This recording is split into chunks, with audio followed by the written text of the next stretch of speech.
Boy friend ہے، وہ boy friend ہے، یہ گرل فرینڈ ہے. جب تک ان کا دل لگا رہے گا یہ ایک دوسرے کی تسکین کا سبب بنتے رہیں گے. کسی ایک کا بھی جب جی بھر جائے گا تو اس کو ایسے اٹھا کے پھینک دے گا جیسے ٹیشو پیپر کو استعمال کر کے پھینک دیا جاتا ہے. یہ وہاں کی کربناک زندگی ہے اس وقت. ایک جماعت ایڈمبرا میں مغرب کی نماز پڑھ کے فارغ ہوئی، چند لڑکیاں آ گئیں. تو ایک لڑکی نے نماز پڑھانے والے سے پوچھا آپ کو انگلش آتی ہے؟ اس نے کہا آتی ہے. کہ یہ کیا کیا ہے؟ کہا ہم نے اپنی عبادت کی. اس لڑکی نے کہا آج تو اتوار نہیں. اس نے کہا ہم دن میں 5 دفعہ اللہ کی عبادت کرتے. وہ کہنے لگے یہ تو بہت زیادہ ہے. پھر اس نے اس کو بات سمجھائی. کہنے لگے اچھا ٹھیک. تو اس نے ہاتھ ملانے کے لیے آگے بڑھایا، ہاتھ آگے بڑھایا. تو اس نوجوان نے کہا میں معذرت چاہتا ہوں، یہ ہاتھ میں آپ کو نہیں لگا سکتا. اس نے کہا کیوں؟ کہ یہ ہاتھ صرف میری بیوی کو چھو سکتا، یہ اس کی امانت ہے، اس کے سوا کسی کو نہیں چھو سکتا. تو اس لڑکی کی چیخ نکلی، چیخ، اور روتی ہوئی زمین پہ گر گئی. اور کہنے لگی وہ کتنی خوش قسمت ہے عورت جس کا تو خامند ہے. کاش یورپ کے مرد بھی ایسے ہوتے. تو اس آزادی کی قیمت یہ ہے. اور مجھے ڈر یہ ہے کہ یہ ہماری جو نسل ہے، چونکہ یہ کیبل کے آگے بیٹھتے ہیں، ڈش کے آگے بیٹھتے ہیں، اگر اپنی ہم نے نسل کو نہ سنبھالا تو کہیں وہ آوارگیاں یہاں بھی کھل کے باہر نہ آ جائیں. اور کافر کو تو اللہ ڈھیل دیتا ہے، مسلمان کو زیادہ ڈھیل نہیں دیتا دنیا میں. اس کی مثال یوں ہی سمجھیں جیسے گلی میں کوئی بچہ شرارت کرے ہم کوئی نوٹس نہیں لیتے، اپنا بچہ شرارت کرے ہم فوراً اس کو تنبیہ بھی کرتے ہیں، سمجھاتے بھی ہیں.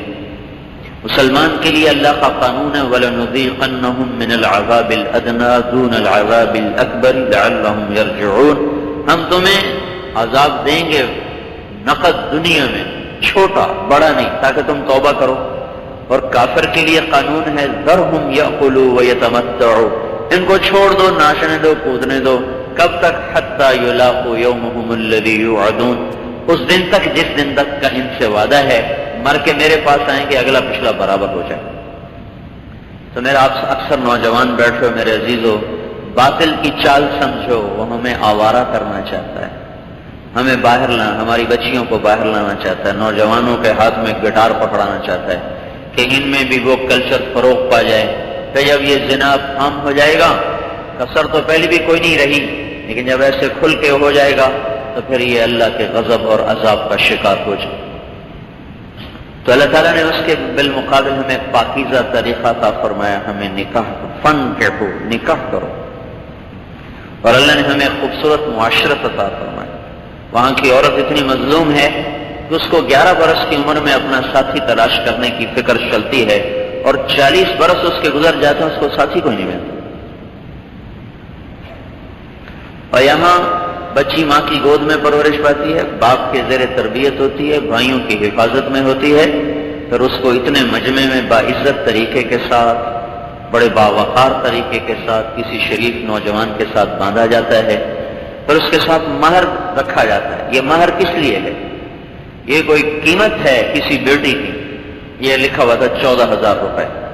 یہ اگر 14 ارب روپے بھی کر دیے جائیں تو کسی کی بیٹی کی قیمت بن سکتی. 14 کھرب روپے بھی اگر کر دیے جائیں تو بیٹیوں کی کوئی قیمت لگا نہیں سکتا. 7 زمین آسمان سونا بن جائیں تو بھی یہ قیمت نہیں بنتے. خون کے رشتوں کی کوئی قیمت نہیں ہوتی. تو یہ جو پھر مہر رکھا جاتا ہے یہ کس لیے ہے؟ اس کے بغیر نکاح ہو نہیں سکتا، نکاح زنا بن جاتا ہے. یہ اصل میں ایک علامت ہے، ایک علامتی چیز ہے کہ آج جو تم اس بچی کو پیسہ دے رہے ہو، جب تک یہ نکاح کا رشتہ باقی ہے تمہیں اس پر خرچ کرنا ہوگا، اس کا بوجھ تم نے اٹھانا ہوگا.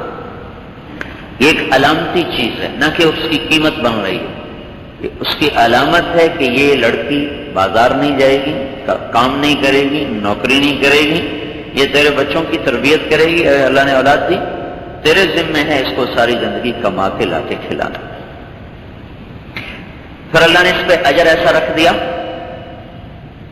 کہ من امسا کالم بعمل یدہ امسا مغفورا لہ، جو صبح سے شام تک بچوں کو حلال کمانے میں حلال کمانے میں تھکتا ہے اور اس تھکن کے ساتھ شام کو گھر لوٹ کے آتا ہے تو اس کے اس دن کے سارے گناہ معاف ہو جاتے ہیں۔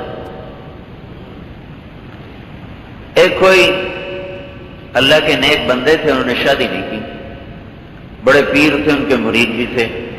جب وہ فوت ہو گئے تو خواب میں کسی کو ملے، کہنے کہ کیا ہوا؟